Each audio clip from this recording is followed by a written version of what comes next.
Hello guys, তোমরা সবাই কেমন আছো? আমার ভয়েস শুনে নিশ্চয়ই বুঝতে পারছো যে আমি কেমন আছি। তো এখন ওয়েদার চেঞ্জের সময়, তো সবারই ঠান্ডা সর্দি এগুলো লেগেই আছে। আর আমারও ঠিক সেম অবস্থায় আমি আছি।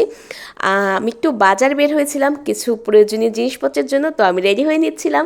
আর রেডি হওয়ার মধ্যে কি আমার টাট্টু ঘোড়ার মতো চুল বাঁধা আর সাথে চোখে কাজল দেওয়া।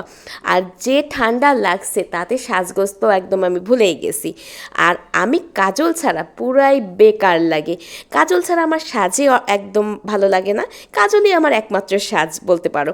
যাই হোক, রেডি হওয়া একদম আমার হয়ে গিয়েছে। তারপরে আমি বেরিয়ে পড়লাম।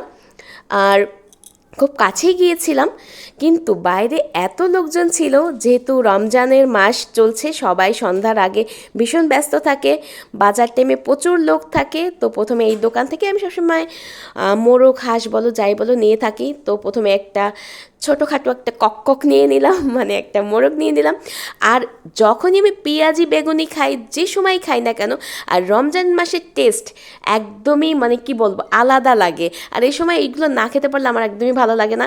তারপর এই যে রেশমি জিলাপির কথা কি বলবো, এত টেস্টি ছিল, এত মুচমুচে ছিল। বাসায় এনে খেয়ে দেখলাম ভীষণ ভীষণ টেস্টি। আর ছোটোখাটো বাজারও করে নিয়েছিলাম। আর বাজারে গেলে আমার যে কত কি কিনতে ইচ্ছা করে কি বলবো, শাক সবজি যা দেখি তাই আমার ভালো লাগে। খেতে অতটা আমার ভালো না লাগলেও কিনতে আমার কিন্তু ভীষণ ভালো লাগে। আর এই ঠান্ডার জন্য ওষুধ নিলাম। বাপরে, শুধু আমি একা অসুস্থ না, আমার বাসার সবাই অসুস্থ। এই দেখো আমার অবস্থা। যাই হোক, আমার ভিডিও কেমন লাগলো অবশ্যই জানিও।